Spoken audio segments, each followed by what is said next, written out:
But B is like change in volume of gas. For number 1A? Number 1B. Number 1B, yes, you could do change in volume of a gas, yes. If I just write that. And then Yeah. CO2. Yeah. Yeah.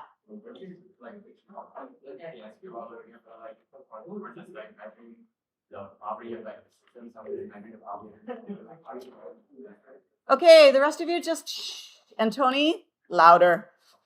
Okay, but anyway, like wouldn't you measure the property of the system versus like a specific closed itself? Because some of them says like measuring the volume of the system, measure the volume of a specific thing. Well, the thing is, like, you're just measuring volume. So you don't have to say, you could say, like this one here, you would look at the volume of the system, right? Because you start with gas and you finish with gas, and all those gases will be mixed together. So you can't just take out one of them and be like, I'm going to measure the volume of PCl3. Does that make sense? Republic.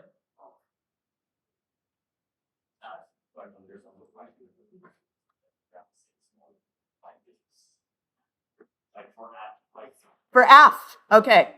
No, there's no F. Oh, for number 4F? Yeah. Okay.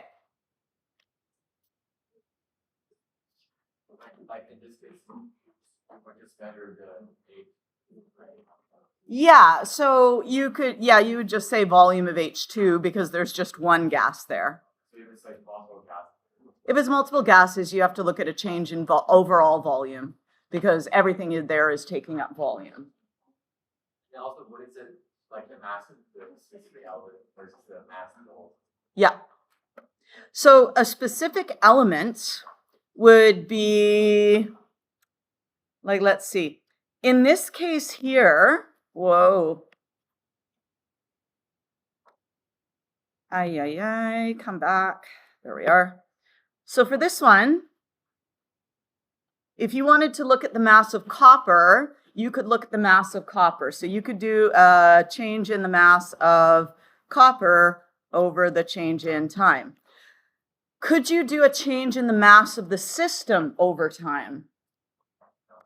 No, a change in the mass of the system would require a gas to either be coming in and adding itself into the system or leaving and taking itself out of the system into the surroundings. So don't use mass of system unless you have a gas. Okay? But if you have a solid, you can measure the mass of a particular solid. Okay? But do consider how difficult that's going to be, because if you have, let's see, are there any here where it's really difficult? No, but let's say we had CaCO3 plus HCl goes to H2CO3 plus CaCl2. Solid, aqueous, aqueous. Now, one of the things that you should know as an AP student is that H2CO3 will break down further.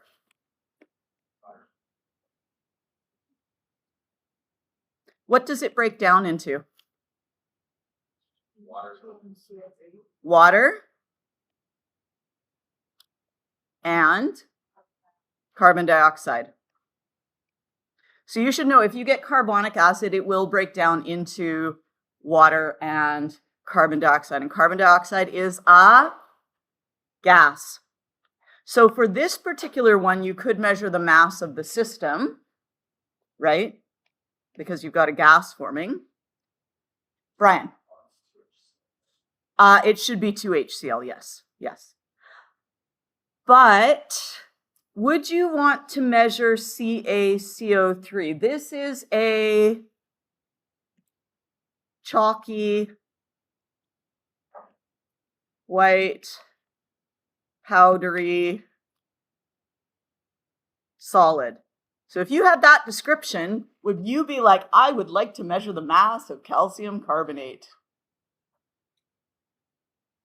Probably not, because like, are you going to rinse it off and have it be all powdery, and where is it? And like, it just, ugh.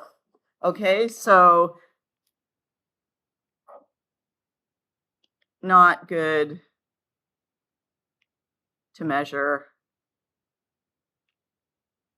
mass. I mean, you can measure the mass at the start, it's just measuring the mass at the end becomes problematic, right? Because now it's been in a liquid, it's all wet, it's powdery. Are you losing some of the powder? Yeah, just not so good. Does that make sense?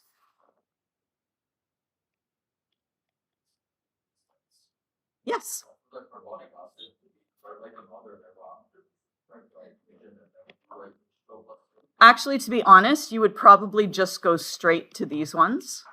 Okay. The reason I did it like that is because then you can just treat it as a straightforward double replacement reaction to predict the products, which makes it a little bit easier to predict and balance. Okay. So what I would do is after I was done with this, I would, maybe cross this out and say H2O plus CO2. Is good? Okay. Were there any others from that homework that you looked at the answer key and you were like, oh, I don't know, why? How? Or why not? So what would be appropriate? I would use the mass of the system.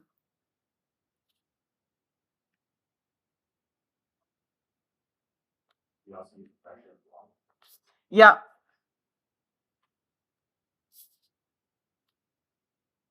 Those are good choices.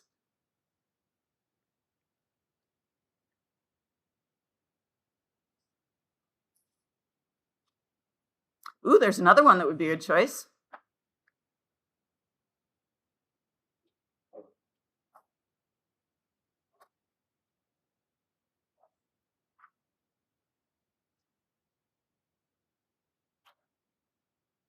What do we got here? Acid. pH. So you could do pH also. Yeah?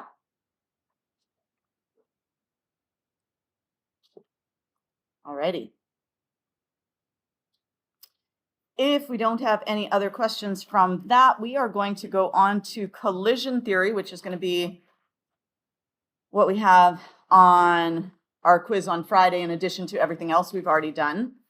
So we are going to watch a little video about collision theory and factors that affect the rate of reaction.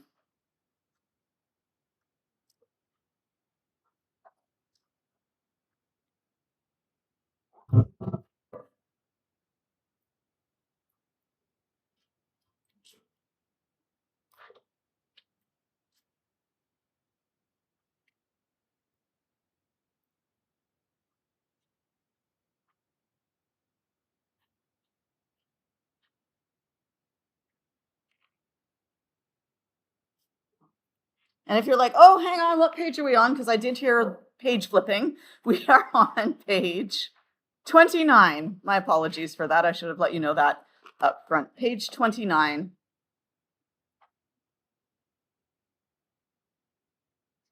Okay. Maybe we'll turn up the volume just a little bit. There we go.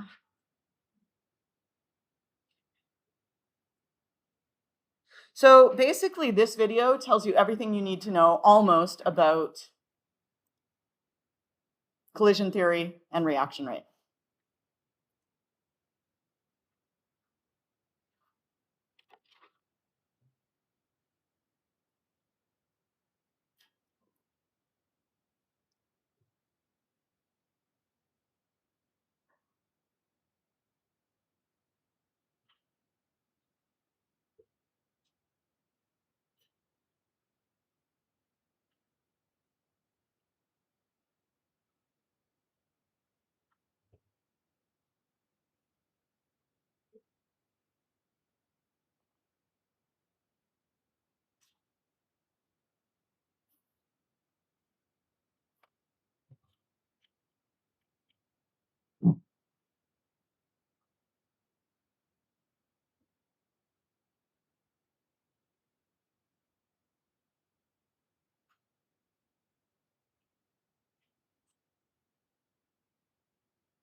I don't like that particular bit because this is only for gases, because you really cannot change the volume of a liquid, right? You can't squish a liquid.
Okay. So now you know everything you need to know for Friday's quiz. I mean, it really comes down to that's almost all there is to it. That one listed 5 factors. There actually is a 6th factor that we will talk about as well. All right, but we are now going to go through these little pictures, which I think are quite nice, because according to collision theory,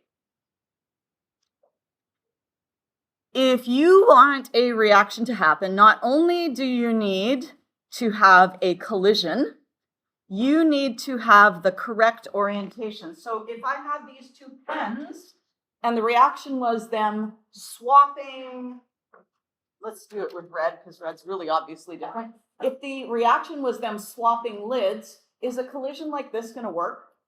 No, they would have to collide so that the lids are in proximity to one another, and they would have to collide also with enough energy. I can't have enough energy to break them off, but pretend they did. Okay, those break apart and then they're sort of hanging there. And they can actually either, once the bonds have broken, they can either actually get together with their original things, or they can swap. Okay. But usually we just think about let's form some different products rather than reforming reactants, because it's more exciting when they form products. Okay. So if you have a collision, yay, you have met requirement number 1. That collision needs 2 further requirements. So you need to have the correct orientation. Another word that you can use for orientation is geometry.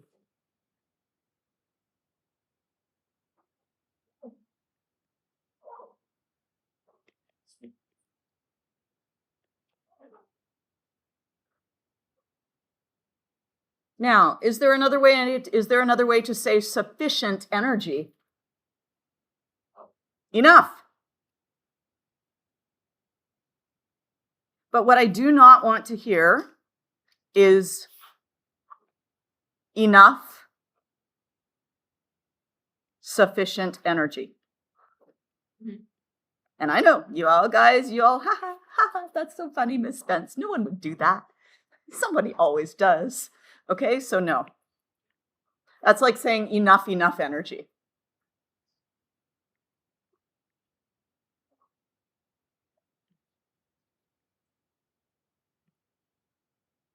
Maybe not in the AP class, but I always get someone in the regular class, always, who's like, enough sufficient energy, as though sufficient energy were some specific type of energy, like potential or kinetic or something like that.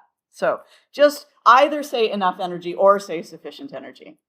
So collision theory, they must collide. In order for that collision to be successful, and this is a key word, we often talk about successful collisions, or the percentage of collisions which are successful, so that's an important word. You need that correct geometry or orientation. Another way you could say it is alignment. And you need sufficient energy. Another word for a successful collision is an effective collision.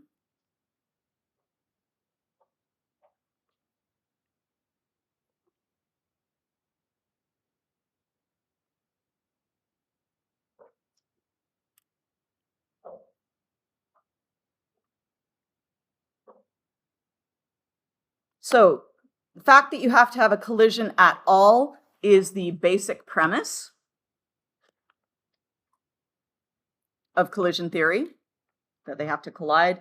And then the other two, the geometry and sufficient energy, I should label those A and B, shouldn't I? That would actually be better, A and B, okay? Now, according to collision theory, the greater the frequency of collisions, the faster the rate, and the greater the energy of the collisions, also the faster the rate. Now, what does the energy have to do with it? It increases the percentage. Energy increases the percentage of collisions which are successful. Okay, so you can have at a lower temperature, or sorry, not at a lower temperature. What increases it? We'll talk about that later when we come to it, because I'm just going to make a mess of it now, so I won't bother. All right, so we have the following 6 factors.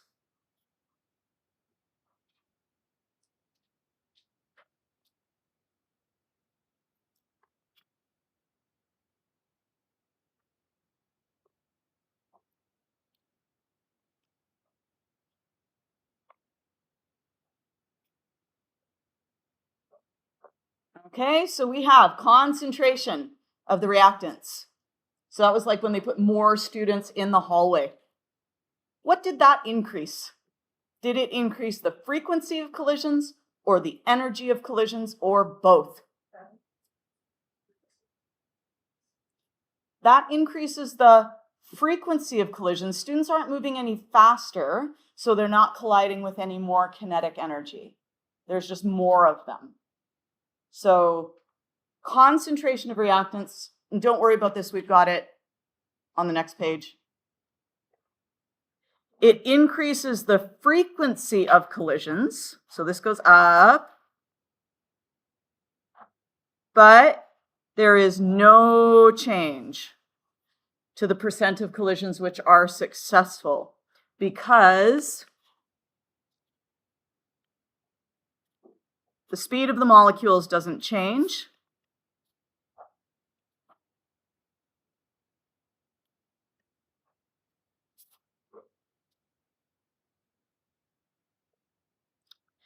And therefore, the kinetic energy of collisions doesn't change. COLLN, with the little n up at the top, that stands for collision.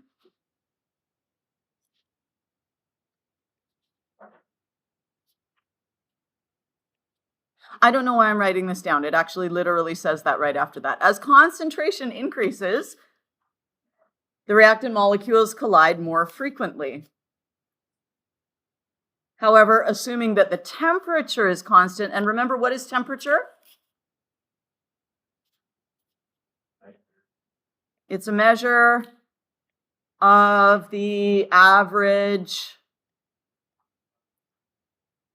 kinetic energy.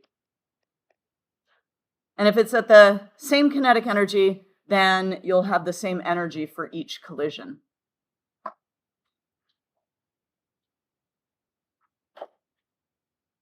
Yes?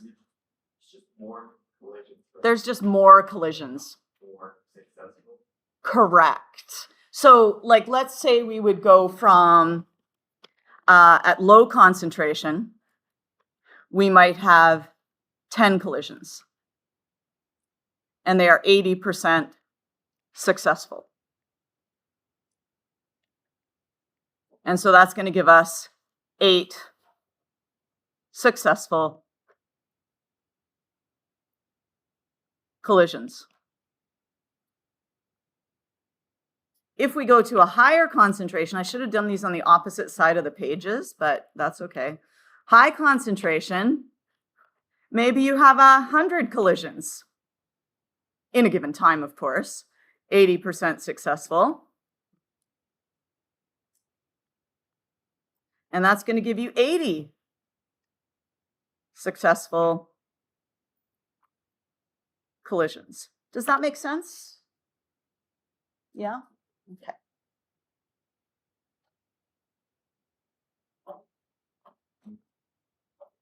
Most like the percentage of success stays the same. The percentage stays the same. Yeah, absolutely.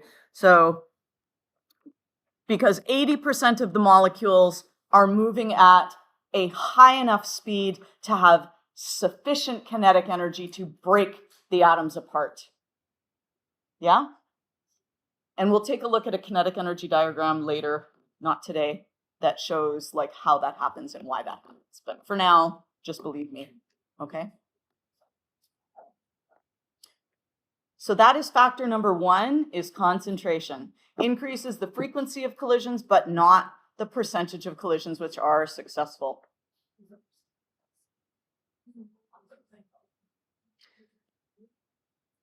So just before we go on to all the other ones, I just want to quickly run through the other ones. We have concentration. We have pressure/volume, because one is related to the other. When volume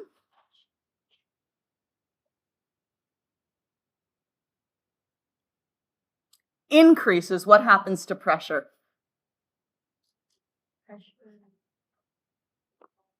Volume increases, pressure decreases.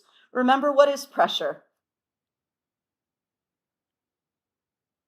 Pressure is a measure of the force of the molecules bashing into the sides of the container. Yes. So it's like percent more than 1%. Is it like what? It's like is it like internal area? Yeah, it's the force over area. So the bigger the area, the smaller the pressure. Oh. Yeah? But I mean, you can just think about it sort of logically. If you had a smaller container, right, and you had 2 particles in it, they're going to be going bang, bang, bang, bang. They'll just collide with the surface more. If you have a much bigger container, they'll collide with the walls less frequently, and so there will be less pressure. Yeah? And then if you were to put like 2 particles in this room, gosh, they'd have to be like, oh, I think I'll go over to this wall over here. And then you'd have to like go to that wall over there. It would take a long time, as opposed to if I had moved room to stay with the wall. Right? So.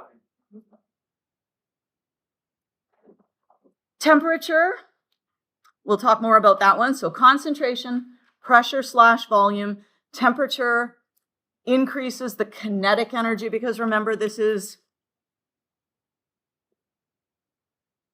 a measure of the average kinetic energy. And if you've increased the kinetic energy, you're making collisions actually both more frequent and more energetic. We'll talk more about that, though, when we get to our detailed explanations. Surface area. This occurs for heterogeneous reactions only. What we mean by a heterogeneous reaction is a reaction that has different phases. You have to have a surface in order to have a surface area. If you have two aqueous things, is there a surface between them? No. If you have two gases, is there a surface between them? No. Okay? But if you had, say, something that was aqueous and it was in a container, okay, so we've got our little aqueous thing in the container, and then we had a gas reacting at the surface, that would be heterogeneous because we have two different phases, two different areas with different properties. Okay? If you had a solid, anytime you have a solid, you are going to have a surface. Okay, you can put a solid even with another solid, and the two of them are different from one another, and they will contact at the surface. Okay, so heterogeneous reactions, and like I said, we'll talk more about this later, but those are ones with more than one phase. There is a surface.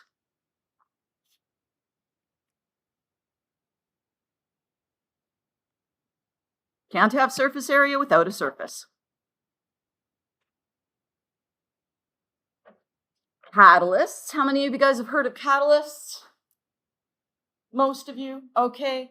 Catalyst speed up a reaction. That was like the matchmaker in that little video that we watched. And then finally, the nature of the reactants just means some things react faster than other things.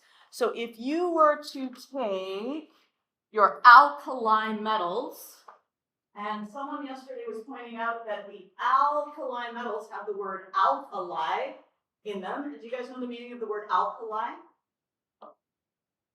Alkali means basic.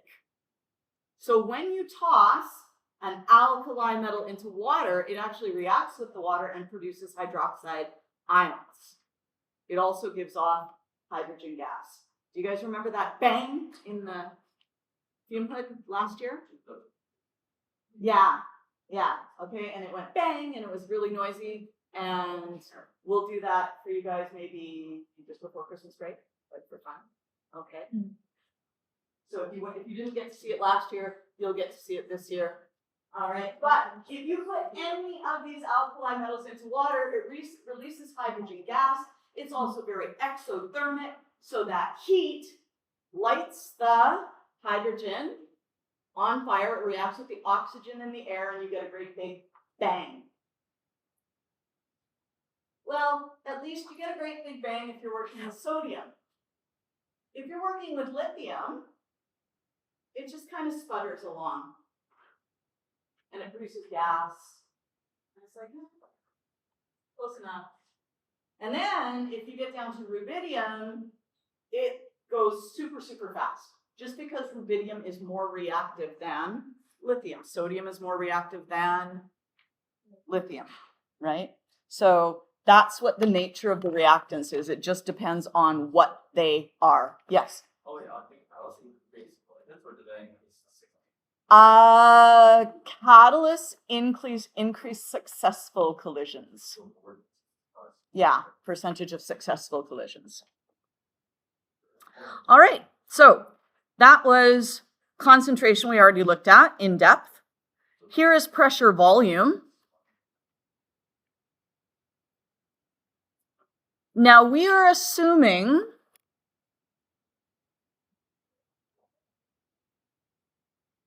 temperature, so this is on page 30, is constant.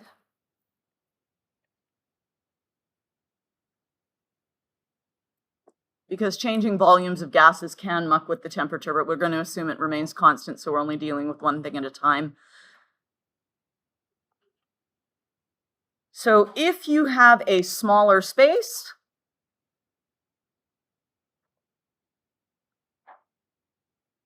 the particles will collide with each other more frequently.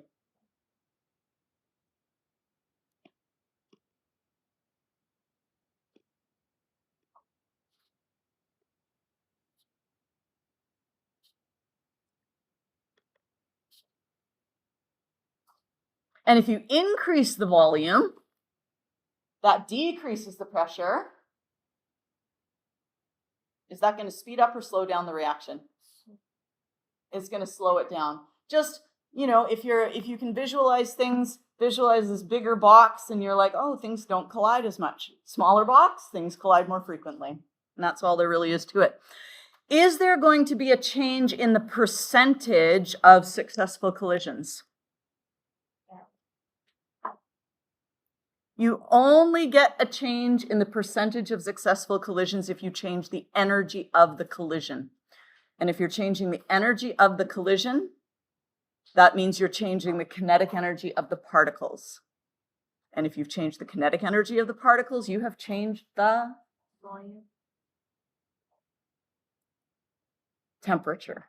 Remember, temperature is the average kinetic energy. And if it is constant, that means kinetic energy is constant. Therefore, the particles collide with no more and no less energy than they did before.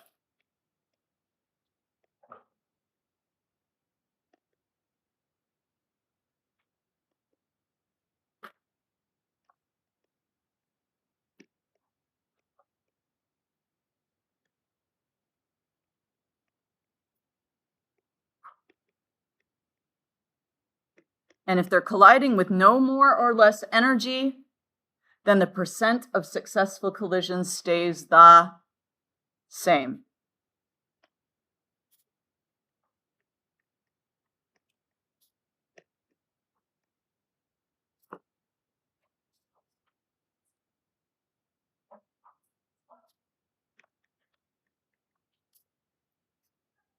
Yes, yeah. So really there's only two things that actually change the percentage of successful collisions. One is temperature, because that changes kinetic energy. And the other one is the catalyst. Okay? And actually the nature of the reactants, but it's not like you can affect a reaction rate of a particular reaction by changing the nature of the reactants, because now you have a totally different reaction. So the first 5 factors are things that you can change about a particular reaction. That last factor, the nature of reactants, only is like, I'm comparing reaction A with a different reaction B. Okay, yeah. Is the catalyst just included or Included? because I'm not sure like how it works. Oh, don't worry, we're gonna get to that. Oh. Okay, no worries. Okay. So here's pressure volume. You can just see this pressure and volume is for gases only. Why not for solids and liquids? Yes? They have a constant volume. They're not compressible. Solid and liquid are not compressible.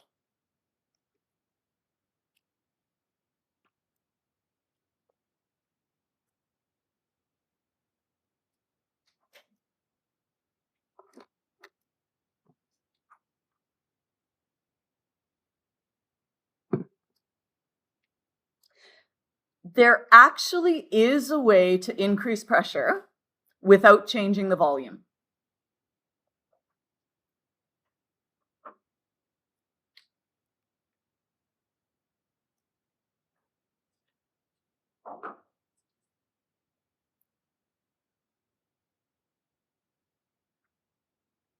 Do you guys know what WO is? Without.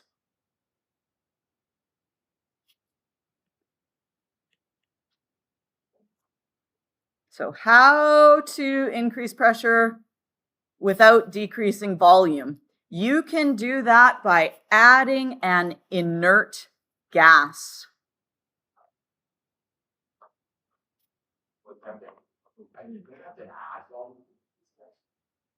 No, you have to decrease volume to increase pressure. Squish it. Decrease volume means increase pressure. Well, I thought like just more volume, like it press against If there's more volume, there's fewer collisions. There's fewer collisions with the walls, and so the pressure is decreased. Increased pressure, decreased pressure.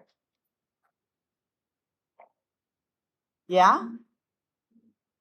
Remember, if I'm in a little box,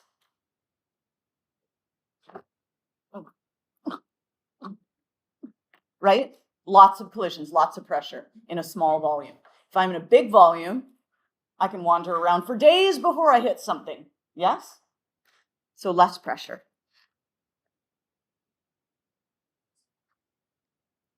So how do we increase volume without increase pressure without decreasing volume? We can add an inert gas. Do you guys know what the word inert means?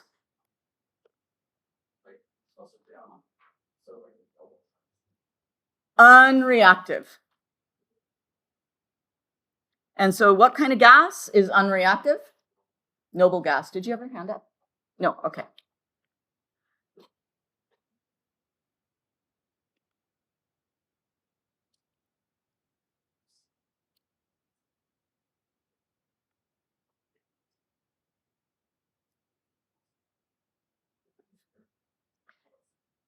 Inert gases are unreactive. So here is our inert gas. It's represented by the black one. So we have before, and then we have after. And these guys are going to collide with the walls also. Yes? Whoops.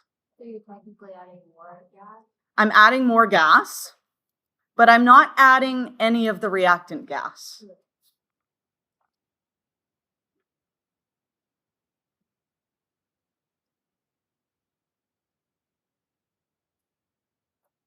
Concentration of the reactant gas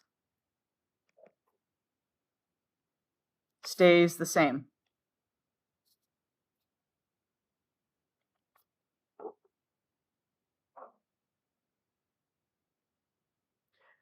So the overall pressure increases.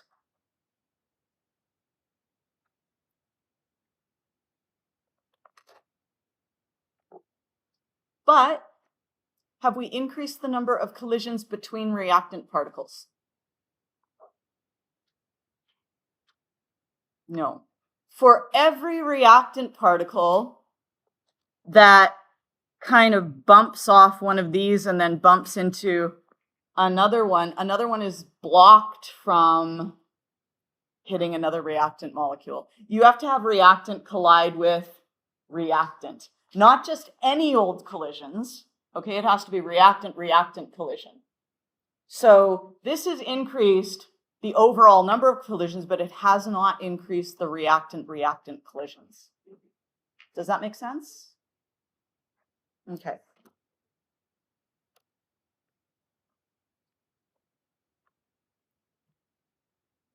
Yes. If you increase the volume of and the pressure goes up. Yep. While adding the inert gas till the pressure is the same, would the percent of the collision be the same? Okay. Could you say that again? So when you change the volume, Yes. the pressure goes up. Mm-hmm. You add the inert gas, so the pressure also goes up. Mm-hmm. The percent be around the same. The percent will be the same and the number will be well, here, let's draw it out, okay? So here we go. We've increased pressure by decreasing volume.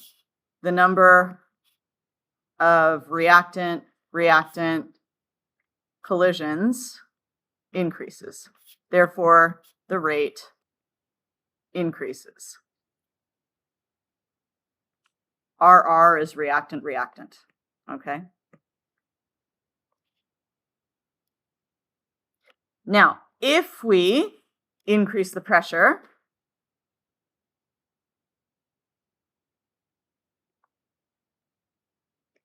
by adding an inert gas,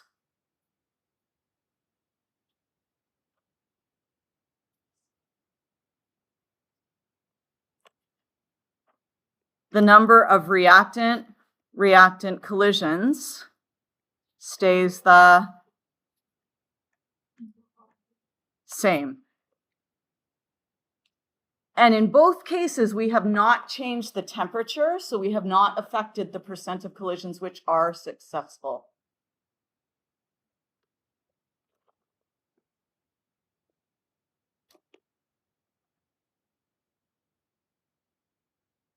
Neither changes temperature, therefore percent successful collisions is the same in both cases. Yes.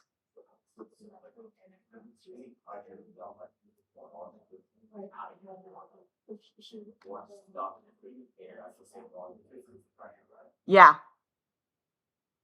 So this is more stuff in the same container. The black circles are the inert gas. Yeah, the black circles are the inert gas.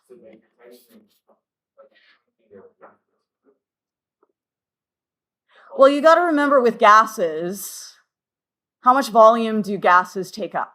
Like the actual particles? None.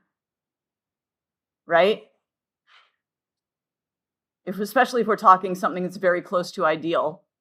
I mean, I know it looks like they take up lots of the space, but they don't, right?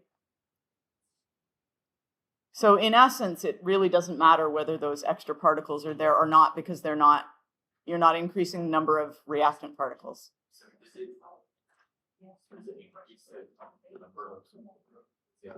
It does not. It increases like the particle collisions, because you're going to have some collisions of reactant with inert gas. But it doesn't change the amount of collisions between the reactant and the reactant. In this case, you're increasing pressure, you're not increasing the frequency. Correct.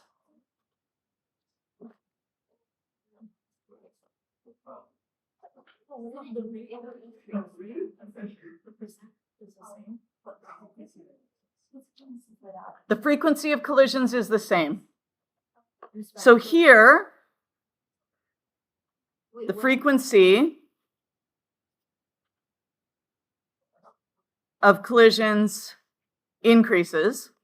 Here, frequency of collisions is the same. We're going to ignore the collisions with the inert gas because they don't matter. Yeah? Because we're like, we don't care, nothing. It's as though you threw a rock in there. Do you know what I mean? A rock with no volume. But. And then for the first one, if you're increasing pressure and decreasing the volume, the percent of the successful collision would increase as well. No. So collisions will be more successful if they are arranged so that, like, if these two particles are floating around, the collision will be more likely to be successful if I grab them and put them together in this orientation. That will make them more successful. That's how a catalyst works. Okay?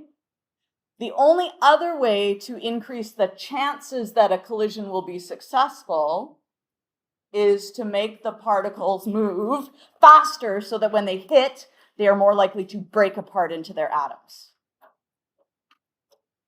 Have I made them move faster?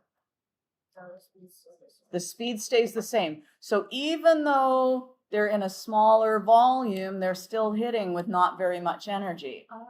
Yeah? They're like, okay, here I am, but I don't have a lot of energy unless I also increase the temperature. Yeah?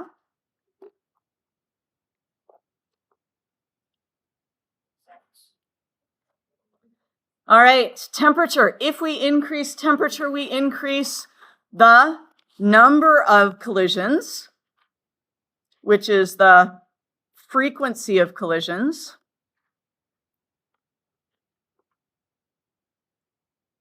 Because imagine I said to you guys, imagine if we cleared out all the furniture in this room. And I said, wander around the room, please. Close your eyes. Stroll around the room. Can you all imagine that? You're all strolling around the room. Eventually, you're going to collide with each other. Will there be as many collisions as if you were running around the room? No, because the faster you move, the more things you're going to run into. Yeah? So if we increase temperature, the particles are moving faster, they're going to collide more frequently, and therefore the rate is going to go up. But also, if we increase the temperature, we're going to increase the percentage of successful collisions, and that is because the collisions are more energetic.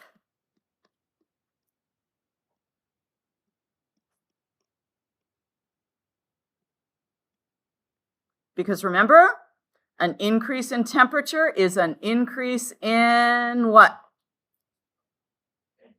KE. And if we have more KE, the collisions are more energetic. So that would be like instead of bam, ah, yes?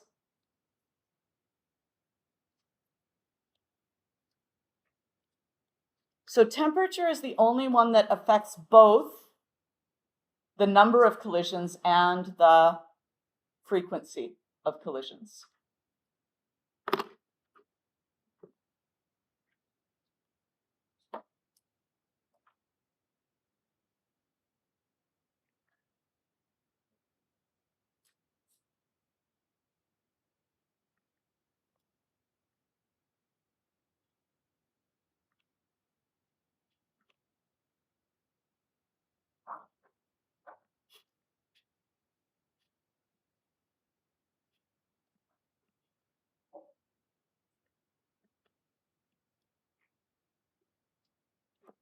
Like all the other factors, we're not talking about catalyst, all the other factors just affect frequency of collisions.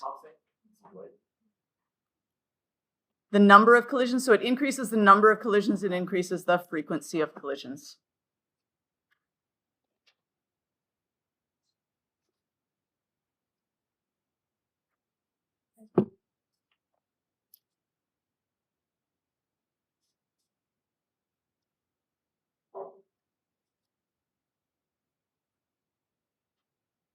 So you can see we've got our little thing and it's got no fire underneath it, and then we put a fire underneath it and everything's moving faster and they're just going to collide more often and with more energy.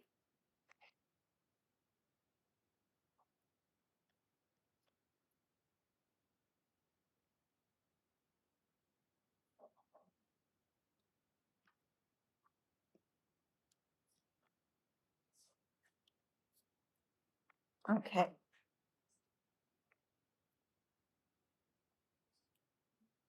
So we have an increase in the frequency of the collisions and we have an increase in the percent of successful collisions, and that is our temperature.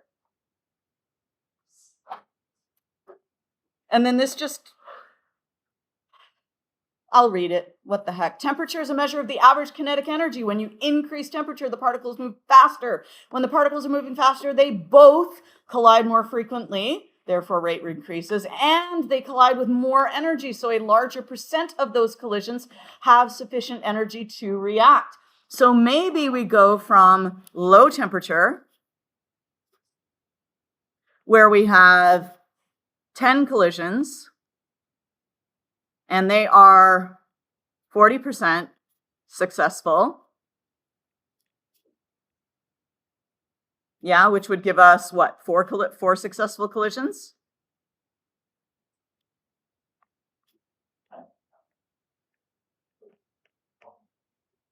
And then we go to a high temperature where we have more collisions. Maybe now we have 100 collisions. And now they are 80% successful.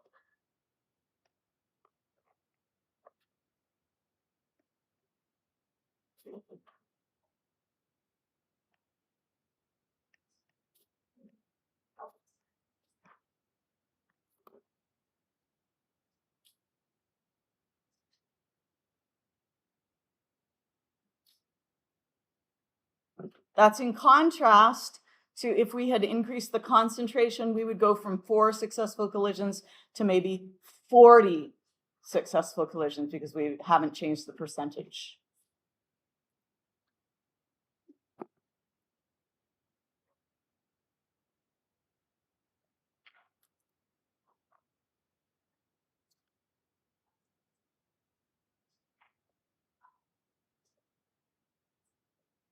Okay. Surface area. Increase the surface area. Increase the number of collisions. That's like when they had the packs of students in the school and you broke them out and so you could get at the students that were on the inside and they could collide. So for this thing here, if this is a 2 by 2 by 2, 2 centimeter by 2 centimeter by 2 centimeter, then each surface is 4 centimeters squared, right? And how many surfaces on a cube? 6. 6. So 6 times 4 centimeters squared, sorry, not cubed, squared, 4 centimeters squared, is 24 centimeters squared. Whereas on these cubes, we have 1 centimeter by 1 centimeter. And so we have 6 times 1 centimeter squared, which is equal to 6 centimeters squared. But we don't just have one of those. We have 1, 2, 3, 4, 5, 6, 7, 8 of those. So 8 times 6 centimeters squared is 48. Is 8 times 6 48? Yeah, right? Centimeters squared. Little brain glitch there. Okay, so if we took that bigger cube and split it apart, you end up with more surface area, and so you can have more collisions. Does this affect the percentage of collisions which will be successful? No, because we have not changed how fast the particles are moving. Okay, so we've increased the frequency of collisions, and we have no change to the number of percent of successful collisions. This applies only for reactions in which there is a distinct surface between the reactions. The surface is also called a phase boundary. So when you have 2 or more phases, you have the reactants are in different phases. That is called a heterogeneous reaction, because you have different phases with a surface between them.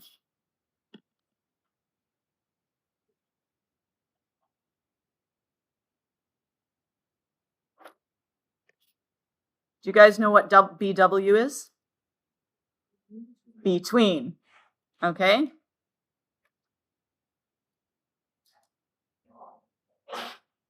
So what is a phase? A phase is an area in the system with different properties. Okay, and there will be boundaries between these areas, which are the surfaces.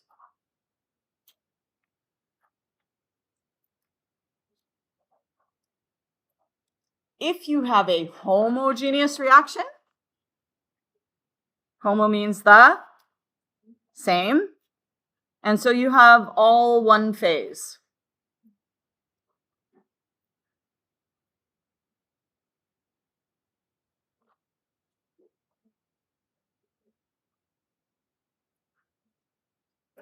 Malvika, are you okay? You sure? Okay, okay. You guys looked like you were having like a little discussion, so I just want to make sure. So you can think of it like this. If you have, actually, here we go. Okay. So heterogeneous. If you have a solid and a solid, right? Solid plus solid is going to look like this. You got this solid and you got that solid, right? 2 different phases. This is phase A,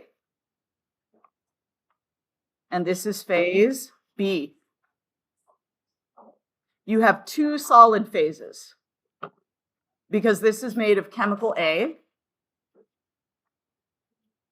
and this is made of chemical B. So there's two areas that are different from one another. Okay? So when we say two different phases, we don't mean two different states necessarily, because these are both solids, but those are two phases because a phase is an area that has different properties. Okay? So phase A, these two guys, and phase B, these are different solids, so they have different properties.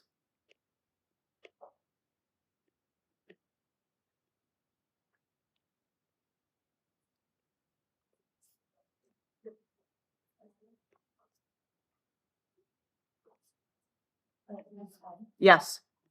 Different substances, Hmm? like different elements. Yeah, different elements, different compounds. Maybe this one is calcium carbonate, and this one is aluminum. I mean, I don't know. I don't think those things react, but let's pretend. Okay. Yeah. But do they have, no, they don't have to be the same state. No, they don't have to be. I'm just saying that if you have solid A and you have solid B, those are two different phases because they're different areas. This solid and that solid, those are two locations in space that have different properties. Well, aluminum has different properties than calcium carbonate, right? So if I had my aluminum and my calcium carbonate, I would look at this and I'd be like, oh, this stuff is red. Oh, this stuff is black. But they're both solids, but they have different properties. This area in space is different than this area in space. Those are two different phases, okay? It's just the word phase that mostly messes people up because we're so used to hearing phase to mean kind of the same thing as state, right? The states of matter, solid, liquid, gas, the phases of matter, solid, liquid, gas.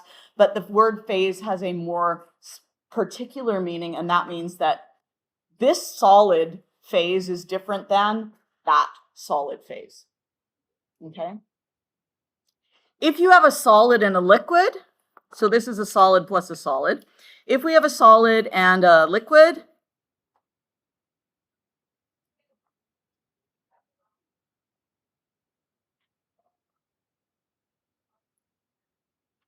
are those two different areas in space that have different properties?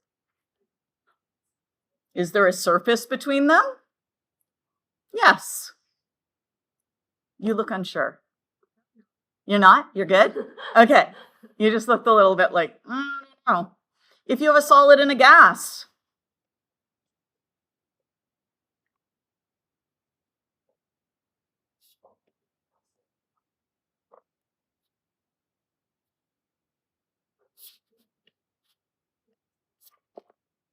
yeah? Two different phases. Don't get too wound up about the phases thing. If you can imagine these two things and you can be like, has to be a surface between them, then it is heterogeneous. Yeah? If you can say there is no surface between them, like if I have water, for example, which is a liquid, and I've got aqueous ions,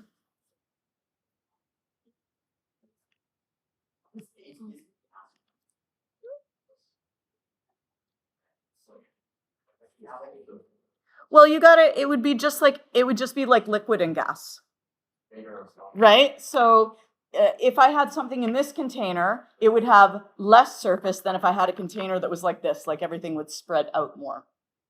Yeah? Right? If I had this water, right? This is a smaller diameter than this. If I poured it into here, it would have a bigger surface area. So it would be exposed to more gas. And if I poured it into like a great big container, it would spread out in a very thin layer and it would have an even bigger surface.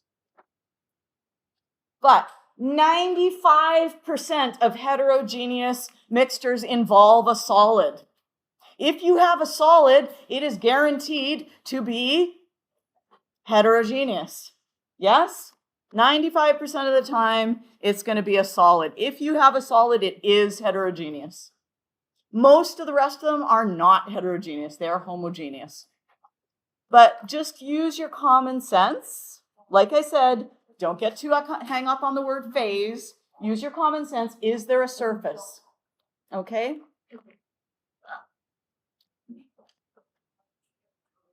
Okay, a catalyst. When is class over today? 11:19. Okay. A catalyst is a substance added to the reaction that speeds up a reaction by lowering the amount of energy required for a collision to be successful. So let's imagine we are at the high jump competition.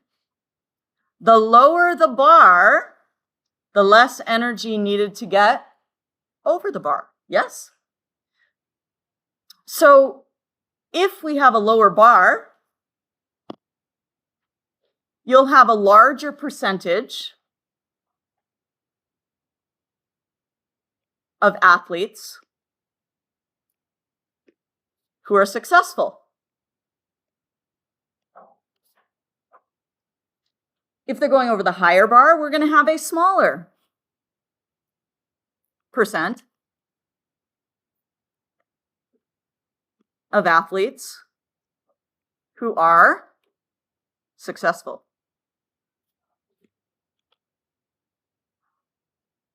So if we lower the amount of energy required for the reaction to occur, more collisions will have enough energy to result in a successful collision. That's what a catalyst does. And that is like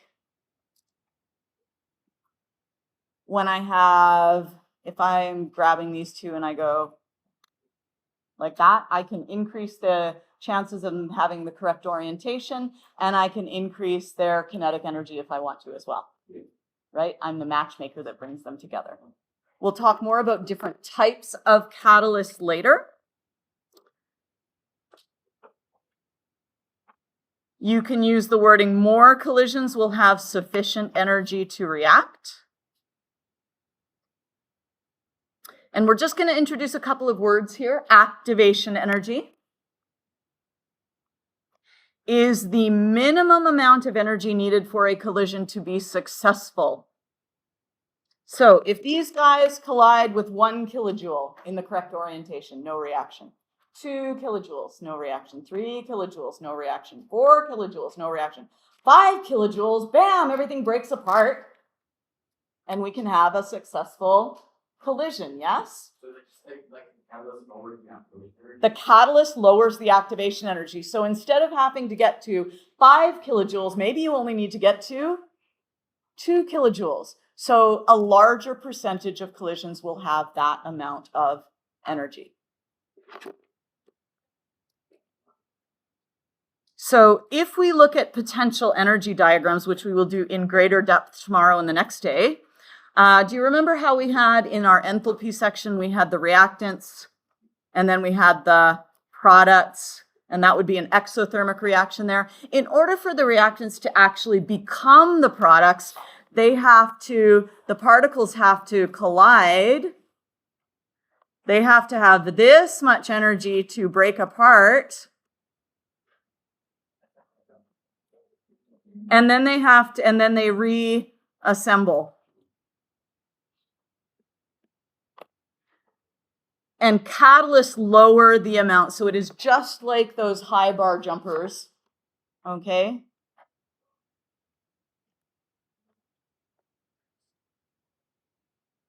We're going to talk about nature of reactants later because we don't really have time right now.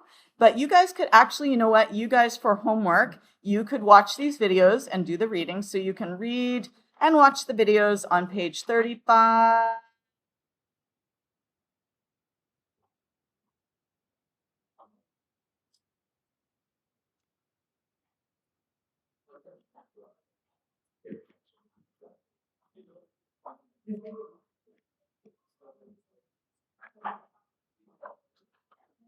Can you boost your homework? Hold on. To 37. And you are going to do pages 37, 38.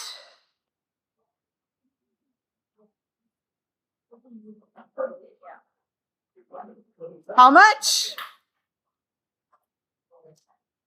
Let's just do up to 40.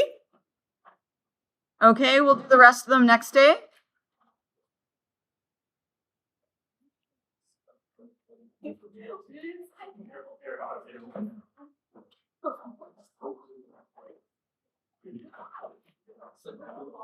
Letting But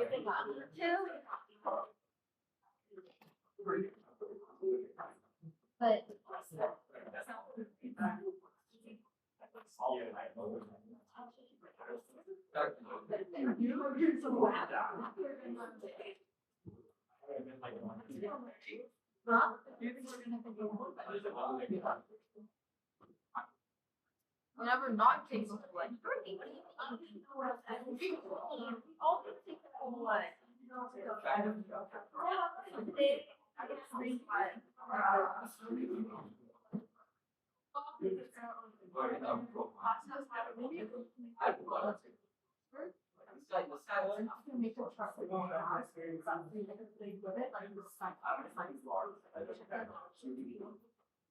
It's beautiful. You my source.